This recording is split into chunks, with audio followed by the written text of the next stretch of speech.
some fights. Let's do some breakdowns. Let me give you my thoughts on the main topic today, which is Usyk against Verhoeven. And let's start off with the fight that I kind of like all the fights on this card, except for the main event. But in the welterweight division, you're going to see Jack Catterall take on Shakram Gaziev in a welterweight scrap. Gazayazov is 17-0 with 10 knockouts. He's 5'9.5", which is going to be about 2.5 inches taller than his opponent. He's not rated by the computer because he hasn't fought in a year. And the WBA has him at number 1. Ring Magazine has him at number 7. ESPN Magazine has him at number 6. And he's not rated at all by the WBC, WBO, and IBF. He's a quality fighter. His best wins, he won a 10-round decision over Christian Gomez in May of 2022. He also won a 12-round decision over Harold Calderon in June of 2023. He had a technical decision over a fighter I used to love to watch, to be honest with you, Pablo Cesar Cano, in February of 2024. And his last fight, or a fight that he had in July 2024, a 10-round split decision over Miguel Ramirez, in my opinion, was his best fights. 17 fights as a pro, which is going to be half as many as his opponent has, with a 59% KO ratio. He's a little more powerful than his opponent. His opponent, Jack Catterall, a guy I absolutely love. I love watching this guy fight. 32 wins, 14 coming by knockout, and he's got 2 losses. He's got 34 professional fights as a pro, which is twice as many as his opponent. And the rounds, it's kind of funny because Gaziev has 95 rounds as a pro. Jack Catterall has 248, 153 more rounds as a pro. He's a guy that's a southpaw. The computer has him at number 6. The WBO has him at number 1. The WBA has him ranked at number 6. He's not rated in the WBC, the IBF, or ESPN, but the Ring Magazine has him at number 10, and the IBO's computer has him at number 4, which is one I like. I love the IBO computer rankings. At 5'7", he's 2.5 inches shorter than his opponent. In my opinion, he's fought a little tougher opposition. He's got a 12-round decision over Jorge Linares in October of 2023. He had a 12-round decision over Josh Taylor in May of 2024. He beat Regis Prograis in 2024 as well. And in 2025, in his last fight, he got an 11th round stoppage over Esko Usyman back in November. He's an interesting fighter. Now, who's going to win? Well, Gaziev is even though he actually has only 10% more knockout ratio, I think overall Jack Catterall has fought the better opposition. I'm picking Catterall in this fight. I think he's going to outbox him and do what he does generally, where he comes on really heavily and towards the ends of the fight, and I think he's going to do just fine. Now, the next fight I wanted to talk about is the super middleweight contest between Aleem Bijic and Hamaz Shiraz. And in this fight, it's an interesting fight because when I looked at Bijic, I was like, 39 years old. He's 13 years older than Shiraz.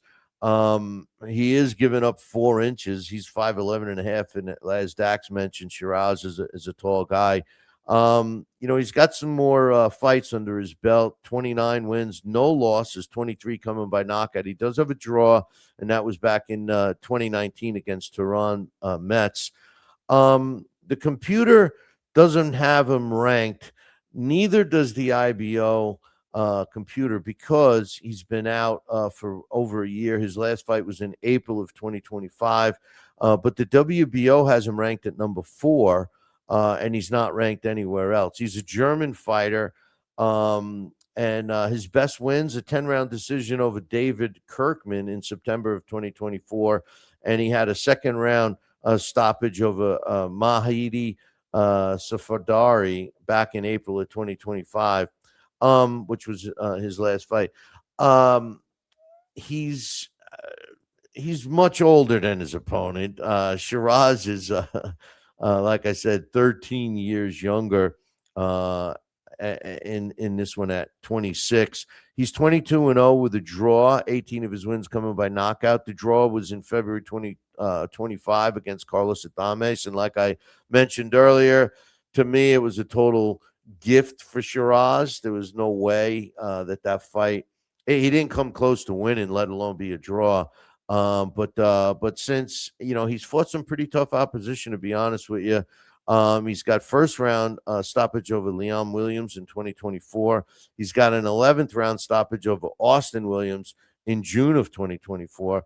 And he's got a 5th round stoppage over Edgar Berlanga back in July of 2025. The computer ranks him at number 2. The WBO has him at number 2. The WBA has him at number 6. The IBF and WBC do not have him rated at all. Ring Magazine has him ranked at number 10. ESPN has him at number 2. And the IBO computer has him at number 3. He's a tall fighter, 6'3". He's getting better and better. And I think this is going to be an easy fight for Shiraz over Bijic. So I'm picking Shiraz over Bijic. In what I think is going to be the fight of the night in the heavyweight division, and it's so important. First of all, it's a true 50-50 fight, in my opinion. First of all, it's going to be a substantial fight for the heavyweight division. What I like about this fight is it's two young fighters actually fighting each other. This sounds very Zuffa-esque to me, but I love the fight, and I'm talking about in the heavyweight division, Frank Sanchez going up against Richard Torres Jr. Torres Jr.'s got a record of 14-0 with 12 of his wins coming by knockout. He's a southpaw. He's 6'2". He's given up 2 inches with a 76-inch reach as well.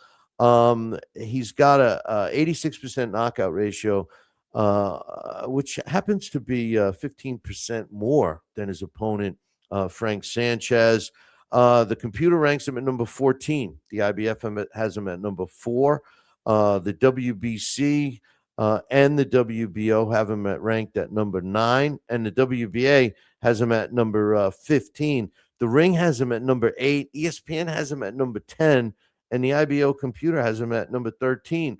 He's a legitimate fighter by all stretches of the imagination. When all sanctioning bodies have to agree that he's a ranked fighter, you got to give him credit. His best wins, he's had a 5th round stoppage over Brandon Moore back in May of 2024. He had a 3rd round stoppage over Isaac Gutierrez in December of 2024. And I think his best win of his career was a 10-round decision over Guido Vianello. And Vianello, that fight took place in April 2025. And Vianello is a good fighter. So Richard Torres showed me something in that one. He steps in the ring with Frank Sanchez, who is a highly regarded Cuban fighter. His record is 25 wins, 18 coming by knockout. And his one loss was against Ajit KBL. And Ajit KBL stopped him in the 7th round in May of 2024. If you recall, he went into this fight injured. He had a knee brace on and couldn't move around the ring and just couldn't get out of the way of KBL's pop. in that fight. But nonetheless, he's 6'4", 78-inch reach. Like I said, it's a little over 2 inches in both for advantage over Torres Jr. Um, he's the computer and the IBO don't have him ranked due to his inactivity. His last fight was in February of 2025. The IBO, however, has him at number 3, and the WBC has him at number 12. He's also not ranked by the WBO, the WBA, the Ring, or ESPN magazine. ESPN rankings. I don't know why I said magazine. I'm old. His best wins, in my opinion, there were 3. 7th round stoppage against Junior Fa in December of 2023. Fa was an up and coming heavyweight along with Sanchez. So again, Sanchez seemingly fighting the guys that you want to see him climb. He had a 9th round stoppage over Carlos Negron in October of 2022, and a 10-round decision over Effie Ajagba in 2021. You look at those 3 wins, and they were all against fighters that were also relevant at the same time. So I give Frank Sanchez a lot of credit. Who's going to win the fight? This is a really tough one for me. Sanchez looked like a different fighter to me with the knee issue when he fought in his last fight. His previous fight in against KBL, and then he destroyed a guy he was supposed to destroy in 3 rounds in his last fight, which was February of last year. Richard Torres, he's been a little more active. I think it's a 50-50 fight. I'm going to pick Torres. I believe Torres is probably the underdog. Sanchez should win this fight based on experience. But for some reason, there's something about Richard Torres. I think he's going to continue to improve, and I think part of that process we're going to see against Frank Sanchez this weekend. Okay, the fight: Alexander Usyk going up against Rico Verhoeven, and Verhoeven. You heard Dax and I talk about that. Look. I don't like the fight at all. I'm not taking anything away from Usyk. I don't like the fight. If it was a fight and none of the titles, again, this isn't Usyk's fault, like Dax pointed out. Maybe I'd be a little more receptive to it, but I don't think this is going to be a close fight. I mean, Verhoeven, okay, he's got a great martial arts career. He's 37 years old, which is 2 years younger than Usyk. He does have a height and reach advantage. He's only got a 2-inch height advantage and only a half-inch reach advantage, which is going to be no advantage at all for Usyk because Usyk is used to fighting guys way bigger than him. So there's nothing that the size. There's no size advantage, and I don't care about the weight either. He's had 1 pro boxing fight in his career. So he's officially 1-0. And this was a 2nd round knockout over the extremely tough, his name was Jans Finfara, and he was 0-5 at the time. So and that took place 12 years ago in April of 2014. That's all I can tell you about him. I know he's a great martial arts guy, but he's going to be stepping in the ring with one of the most technically sound fighters in the world today. Alexander Usyk, 24-0, 15 knockouts. Look, as a heavyweight world champ, because that's the division we're going to talk about. We all know he was successful in the cruiserweight division, but as a heavyweight, 6 fights define his heavyweight career, and they were split between 3 fighters. He beat Anthony Joshua twice. He beat Tyson Fury twice, and he beat Daniel Dubois twice. And they were the top fighters at the time. So, I mean, there's nobody else that can criticize him. I criticize the fact that they're billing the fight as a title fight. You want to drum up and make boxing a little more popular in Egypt, not known for boxing. Fine, have the fight. and have it even be a pro fight that counts, but no titles on the line. Maybe put the Pyramids title on the line, just, for shits and giggles. But, if that were the case, I'd have no problem with it. But, I disagree with Dax in a way about the simple fact that, you know, uh, you, if you want to be great, you got to do great things. He's done great things. There's no question. Nobody can argue that he hasn't done great things. Then walk away. Then walk away. The last thing he did was a great thing when he won a rematch. A rematch. His last fight. So walk away. Nobody would criticize him. He would still be right where he was. You know. Um, but now you take this fight, and in my opinion, it forces him to take another fight after this, because the truth of the matter is that you can't. I would hate to see him leave the ring, leave the ring, and retire with that being his last fight. But anyway, listen, I appreciate you guys stopping by, and hopefully you'll tune in. Don't forget to subscribe or follow and do all those things, all the socials. If you go to BillyCBoxing.com, all the links are there. I appreciate it.